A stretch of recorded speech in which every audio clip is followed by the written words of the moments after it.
When approaching difficult conversations in a relationship, first assess the state of your relationship and aim to resolve existing issues. Choose your words carefully, using a clear and explicit three-partner message format to express your feelings and concerns without judgment. Focus on mending the relationship before addressing specific problems, acknowledging your actions' impact, and sincerely seeking forgiveness. Effective communication is essential for resolving conflicts and fostering understanding with your relationship. In this episode of True Love Knots, Ryan Dunlop, experienced founder, entrepreneur, and brand builder, plus active advisor, dives deep into the art of effective communication, building resilience, and navigating the complex world of dating and relationships. Good morning, everybody. So I am so excited today because I have a great guest. And he is all the way from Atlanta. Is that where you're at now, if I'm correct? Correct. Yep. We're in Atlanta. Atlanta. So he's on the other side of the country. I don't know how the weather is versus Las Vegas, but what I was intrigued, I was actually stalking Ryan on Instagram. And he is a leadership, I guess, strategic coach. But he was a former hostage negotiator. And the reason I brought him on is because I want to share with our community today a bit about how these skill sets that we're going to talk about, you can integrate not just in your professional life, but in your personal life as well. So first of all, I want to welcome Ryan, virtual high fives. Here we go. Welcome. And just briefly, Ryan, I'm just going to share a little bit about you. And I was reading a bit that you started off in the police department. Am I correct? You started That's off in correct. the department, and let's see if I can pull this up right here. I'm not going to read his whole bio to my community, but there's a lot of great information. Okay, let's go here. And he is a certified leadership coach, and he founded a company called Conflictish. Now, we'll get into that in a little bit, but he is a former SVU detective, SWAT hostage negotiator, and crisis intervention officer. But also, too, in addition, you left that career and you also went on to serve as an executive director for an anti-human trafficking organization, which I think is just wonderful. And I think that's near and dear to a lot of people's hearts. And then from there, you transitioned and you decided to then get involved and open up your own company, become an entrepreneur, like a lot of people out there that are listening to this podcast. So, and also I see that you and your wife, and the reason too I brought him on, they also counsel couples with their church group. And I know you were involved you were an executive director of operations for the Victory Church in Atlanta, which was a mega church. So you really have a lot going on here. And I don't want to go through the whole bio, but gosh, you've done a hell of a lot. Congratulations. I've done. I'm going to say for somebody you're young, I'm not going to ask your age. So my first question to you is, how did you develop this demeanor about you? Well, trial and error, to be completely transparent with you. This has been cultivated and developed over time. When I was younger, kind of rambunctious as a police officer, I think like a lot of young guys, I wanted to do tactical work. I wanted to be a tactical officer. I wanted big guns and armor and to do the whole thing. But I had some great supervisors who saw in me what I did not yet see in myself, was an ability to communicate, empathize, and connect with people. So that was where the transition started, was in my law enforcement career, where I was actually denied an opportunity to be a tactical officer on the SWAT team and instead was encouraged to become a hostage negotiator. Went through the whole process of hostage negotiation, crisis intervention, became a detective. We did forensic interviews, dealing with really difficult conversations with women and children who were victimized in certain ways. With that, really developed a heart for compassion and empathy and connecting with people, regardless of what side of the table they were on, whether they were on the offender side or the victim side. Really learning how to connect with people to have difficult conversations became a skill set that I took with me into other walks of life.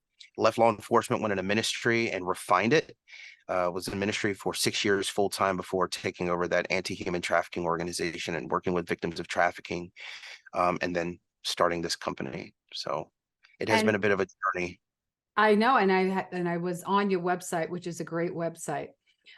Also, well, one of the things, let's talk about anti-trafficking, because as you know, I'm in Las Vegas, and this is one Yeah. of the largest cities for that. And unfortunately, some of the hotels, turn a blind eye. Mhm. But that has to be difficult. And I have to ask you personally, when you were either negotiating, right? When you're in Mhm. a hostage situation, or you're in situations where you're talking about trafficking, human trafficking, how do you yourself internalize that gut? I mean, here, let's face it, that gut has to be in knots. And emotionally, what do you do? I mean, you've obviously developed the skill set. Maybe share it a little bit.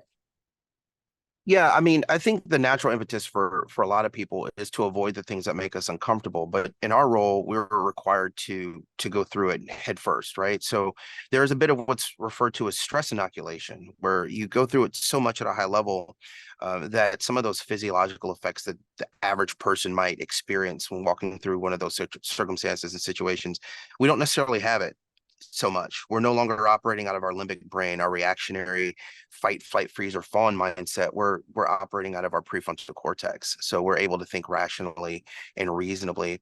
I'll also say that, whenever we were involved in those situations, I had a purpose. My goal was to bring someone to justice or to rescue someone or save someone's life.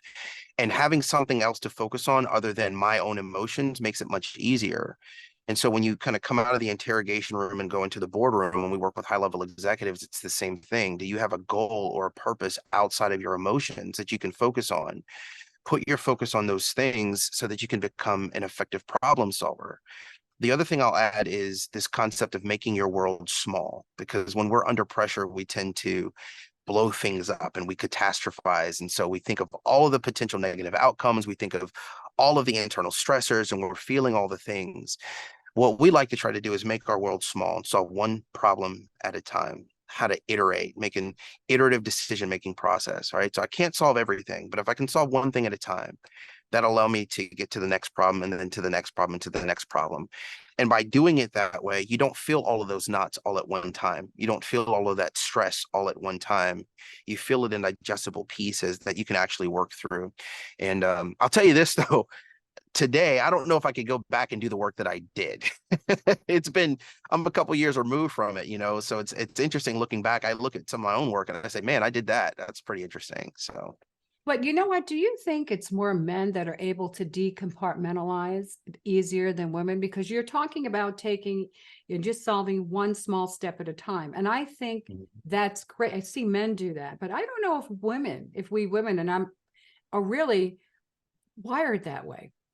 Have you ever thought? well, I don't think any of us are wired that way per se. I think it's definitely a learned behavior and it's conditioning, but I would also challenge that and say I think women do a better job of it. I think we all compartmentalize feelings and emotions. We just it affects us differently. With men, the outward appearance is that we do a better job of compartmentalizing, but the reality is we are also more susceptible to suicide and substance abuse and all sorts of back end traumas and as a result of cumulative and derivative stress. And so, my counterparts, especially in the work that we do in special victims and hostage negotiator, there were more women in those roles in some of the other assignments we worked in law enforcement, and they did a really great job. Women they tend to be natural empathizers. Mhm. They tend to be a little bit more patient than us as guys. They tend to look around the corner a little bit sooner than we do. And so for us, it's like it quacks like a duck, walks like a duck, it must be a duck. And our female counterparts are able to sit back and say, well, maybe not. So I think there's pros and cons to both. Some of it is on the individual level, obviously, but just broadly speaking, I think what we're really paying attention to is how those feelings are um, dealt with once the scene goes away, right? We men don't deal with that stress and trauma very well. And I've seen some of our female counterparts actually do a much better job of processing those emotions because it's not taboo for them, right? It's a lot of men say, "Oh, I won't cry. I'm not going to deal with that feeling." Whereas to our female counterparts would go away and they'd go home and they'd cry and they'd talk to a friend about it and they would find some outlet men don't have healthy outlets. And so unfortunately, what seems strong on the front end is really just hardness, and hard things break. So we try to avoid becoming hard and encourage each other to become strong in those Well, situations. so just about every day I make men cry when I marry them. So There you go. so that's a great emotion. So I definitely That's awesome. I love that. I love that. But let's switch gears and talk about a bit. I want to talk a little bit more to the community that I serve as well. And Yeah. that would be, I speak to people that are over 50 finding love again, of course, and then there are couples as well that are Mhm. out there that are part of my community. And there was you did a video, you were talking about when you're going through some tough times, and you said there were tough times in your life. You mentioned something we all go through, losing a parent, your mother, and then a Mhm. few weeks later, your wife had twin girls, 28 weeks when they, or 28 weeks. Yeah. 28 weeks. And, those are difficult things. So talk about your mother. Was she a big influence in your life that maybe brought you to where you are today? Yeah, huge. My mother was she was a retired paralegal from the U.S. Army, combat veteran. She served in the Gulf War, and strongest person I knew, right? And I didn't grow up with my dad. I had a relationship with him, but I didn't grow up with my dad. So mom was really she was the one that I modeled myself after. I wanted to join the military, didn't have an opportunity to due to asthma. But yeah, losing her was hard. She was the glue for our family. She was the absolute center of my world and the world of our ecosystem. And so when she passed, things in the family unit just kind of broke up. And dealing with the stress of losing her was directly led to my wife going into preterm labor not long after that, and she ended up on the operating table with two 28-week-old Mm. twins, whom we almost lost. But that was 14 years ago. The girls are doing great. They're awesome. We've since got two more kids on the back end of that. So, but that season was rough. I'll tell you, I ended up in the hospital, quite sick with all sorts of issues, and I didn't know what it was at the time. But essentially, the doctor said, "Hey, you've got a lot of stress, and it's negatively impacting your heart and your mental health, and you're benched." I actually got sat down, took my badge, my gun, and I had to go on light duty because I was close to having a stroke. And I was in my 20s at the Wow. time, so it was really, really bad, right? But I didn't know what to do with stress, tension, and anxiety. I thought I was okay. I thought I was fine. I was walking around with, you know, 250 over 180 BP. It was ridiculous. How close to stroke I had become because of that derivative and cumulative stress I was carrying. Well, I think, and this is important what you're saying, even though we're not talking about dating, but it's a matter of whether you're in a relationship or you're dating, the stress that you put yourself under. And I Mhm. think those non-negotiables have to be that you need to either sometimes address the white elephant in the room when Mhm. you have an issue with somebody. And sometimes that's difficult. So let's, first of all, kudos to your wife. It's Alicia, right?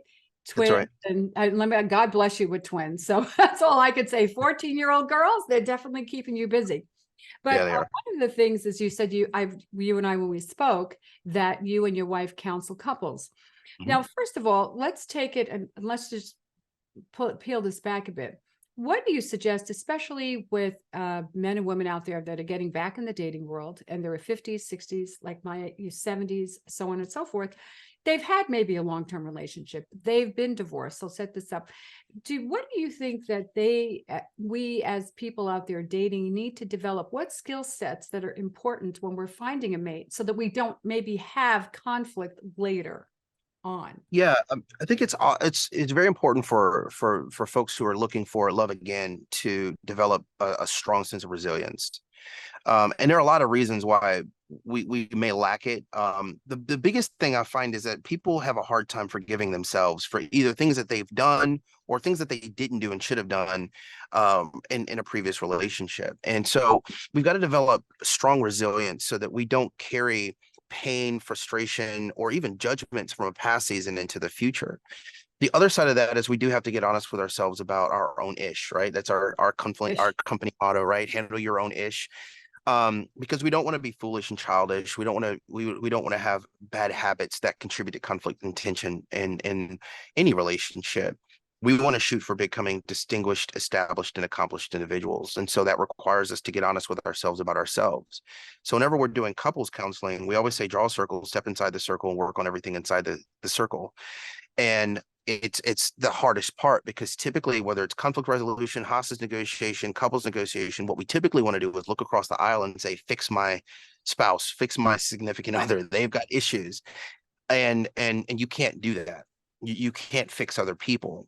But if I'm committed to fixing me, and my wife is committed to fixing her, then when we come together, we can just focus on serving each other, and we bring an extra level of healthiness into our relationship, rather than bringing a judgmental mindset that says, if you would just do these things, we would be better off, or if you would just handle yourself, then we would be better off. And I think that's one of the big challenges. But on an individual level, resilience is a big thing. A lot of shame, guilt, embarrassment, judgment happens on the back end. Let's say there's a long-term relationship or a marriage, and people can't forgive themselves for those things. I think for a lot of women, they lose sight of who they are, right? Women more than men will abandon their own identity to make a relationship work, and find themselves at the end of a relationship that's and say, well, who am I now? What do I like? What do I believe? What are my characteristics? Because they've been such anchors in their partnership. Now they have to think about who they are outside of that. So it takes time to relearn ourselves before we can go in and introduce ourselves confidently into the space of another person. Interesting, because I listened to one of your videos and you talk about the difference between hostage negotiations and the boardroom is people are ashamed and they don't want to Mhm. be found out about what they did. And you can take that into the family room or the bedroom. So actually 100%. all these type of feelings you have, you're right. People do feel ashamed. People Yeah. have a past. And I think that's important. So let's say, for example, you're in a relationship, you're in a long-term relationship. Some people like to get married, some people don't, whatever it is. And you need to have some conversation. Let's just say difficult conversation, whatever it is, there's something that's going on. How do you recommend that couples approach each other? Because it's difficult. Women, or maybe more so some women, we have a tendency of getting emotional. Mhm. So what do you do? What do you recommend? And starting, I know the tone of voice is the biggest thing on how you approach somebody. That's one thing. So share some of what you recommend in the way of skills. Yeah, there's this saying, it's not just what you say, it's how you say it. And I always say it's bigger than that. It's not just what you say, how you say it, but also who is saying it. And sometimes you can hear the right thing the right way, but if it comes from the wrong person, it won't resonate.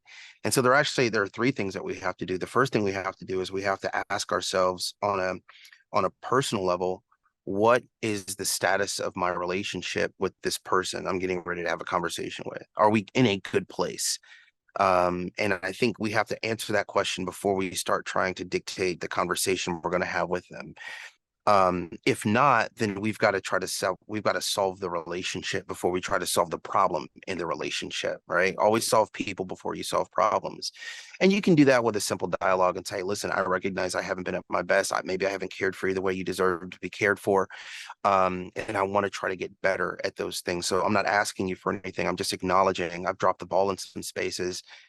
And what that does is it diminishes psychological safety. It diminishes someone's ability to come to a conversation and feel like their words will be received well, like they have the freedom to be authentic and open without being rebuked or criticized or attacked. So we want to do that at the very beginning. Once we've established a safe foundational space for hard conversations, then we get into the what's being said and how it's being said. And the how is very important. Paralinguistics, kinesics, proxemics, these are all words we use in negotiation. How close you are to people, the body language you demonstrate. These things are very, very important, because I could come to you and I could say, well, I apologize, right? But the furrowed brow and the gruff expression, like that's not going to work well, right? And so we want to use open body posture. We want to use light expressions on our faces. We want to speak low and slow and deliberate. And we want to take ownership. I'll give you this example on the house side. My wife and I never say, I'm sorry. All right. I mean, we'll say it, but that's not the focus. For us, we always say, will you forgive me? And we ask that specific question because it requires the other person to make a choice. That's It true. requires the other person to decide, okay, we've got to do this thing together. And so when you ask for forgiveness, you're asking for forgiveness from a very specific standpoint. So I would never go to my wife. Let's say I don't know, I've never done this, but let's say I forgot her anniversary. Um, okay. Okay.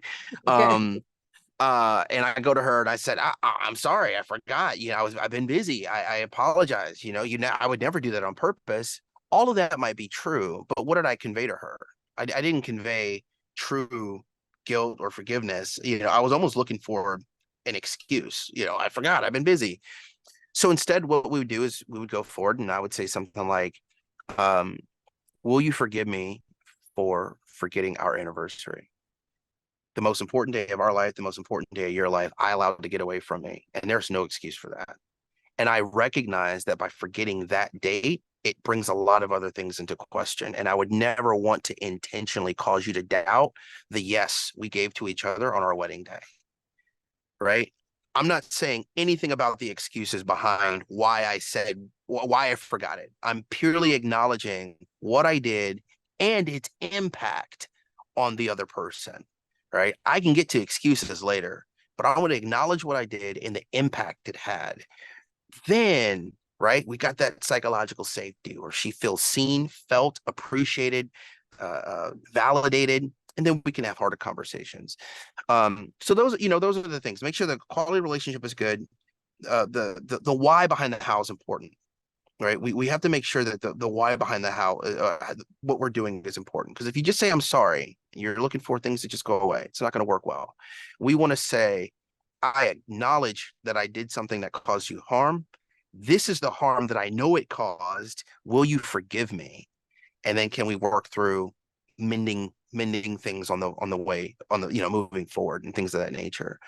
And then lastly, when it comes to the what, the words that we choose to say, right? So how you say it and then what you say, we just have to be very specific. I think a lot of times, and this is more so on the female side with women, is we tend to beat around the bush, and we don't just say the thing, but we have to be very explicit when we have these conversations. I think one of the things that happens is we tend to expect people to read our minds and kind of read between the lines. And so we might not be as explicit or direct when we speak and we communicate. But conflict in and of itself is a miscommunication problem. We can make it super complicated, but in its most basic form, conflict is a miscommunication problem. And our ability to decode and encode information from each other, or from people, right, with each other, is dependent on our ability to speak clearly and concisely so that we give as much clear information as possible and minimize as much inference as possible in a conversation. So say, hey, listen, you hurt me when you, right? We call this a 3-part assertive message. When you forgot our anniversary, that hurt me and it caused me to want to pull back and withdraw. That's a 3-part assertive message. It's not saying, here's how we typically want to say it. When you forgot our anniversary, it reminded me of how much of an idiot you are. And yeah, you know what I mean? And it becomes this very judgmental kind of thing. What we want to do is pull the judgment out and just be very, very clear. When you forgot our anniversary, it caused me to feel really insecure. It hurt me and it caused me to want to withdraw a little bit. Right. And that's it. We say that thing. And then after we say that, we can work through the specific words, right? I expected you to remember our anniversary. Right? What do we tend to do? We shut down, right? What's wrong? You know what's wrong. Get ashamed too. With it. Maybe I don't, we, right? We did something Embarrassment, wrong. shame. Yeah. So just be clear with the words. Use the words to articulate the feelings. Now, not to take this on a tangent, but one of the problems that we have in couples is, especially when high emotions are present, is we can't find the words. In that moment, I don't have the words to say. I'm so emotionally irritated or frustrated. I don't know exactly what to say. And so I use this acrostic: space, time, and opportunity. Stop, right? STOP, space, time, and opportunity. When you're operating out of that heightened emotional state, your limbic brain is the one that's in charge. That's one in the driver's seat. That's fight, flight, fawn, freeze. And you can't access the part of the brain that thinks rationally, that can go back and say, well, here's what I'm thinking and here's how I think we can solve it. So when you recognize you're in that part of the brain and you need to get to the prefrontal cortex, you've got to slow yourself down. And it's okay to say, hey, you know what? I need 10 minutes or I need 30 minutes. I need to cool off. I need to gather my thoughts and gather myself before we have this conversation so that I don't do things that I don't mean or say things that I regret later. And then come back into the conversation with a cooler head and a clear mind. You know, it's interesting you say that because my late husband, Frank, used to tell me the difference between an action and a reaction is a hesitation. Yes. And that's the big, you said it, and what you just said was wonderful, because wonderful advice, because you're right. Somebody wants to be seen and heard. Okay, they want to feel that you see them, you hear them, and you really understand them. And those are the components that are important in a relationship. And actually, what you're sharing is not just something in personal relationships. You can take this into your professional world as well. And I think that's the biggest thing in talking about appreciation. So basically, when you are counseling couples, okay, one of the things is, and I don't know from your perspective, on what you've seen, I know what I have seen is sometimes the red flags were there in the relationship prior to. Okay. And I think that's the key thing, is understanding we're not perfect. And there are times, right, when situations you can't find that common ground where you can forgive. Then do you think you should move on? What's your, just your outlook? It's not, maybe your opinion on how you feel. Yeah, here's what I'll just say, just in a general sense, every conflict can't be resolved. I think in the world we live in, we want to always feel like you can solve every problem, but you cannot. And as someone who is paid professionally to travel the world and help people solve problems, I can tell you definitively, you cannot resolve every problem.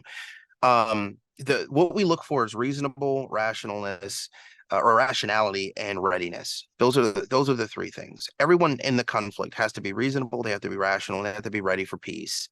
And if you don't have all three of those components on both sides of the aisle, you're probably not going to find it. And so we find that there are situations where one person wants to reconcile and the other person doesn't.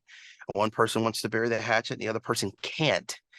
And in those situations, you've got to make a personal decision about what you're going to do moving forward. Either you're going to move forward in partnership with resentment and frustration and anger and just kind of living together while disconnected, or you'll just, you'll be able to actually reconcile it and get past it, or you'll make a decision to separate. I think it gets a little bit harder for us on the pastoral side, and I think this is where some of that shame comes in for churches. Obviously, divorce is one of those things we don't love on the pastoral side, but I can without making this a doctrinal issue, I think just understanding that certain conflicts cannot be resolved. And if we take it away from that, well, you will not meet me here, you will not resolve this conflict with me. And I think we understand this very truth, that some problems can't be solved. And we have to make choices based on things that will never change or won't ever change.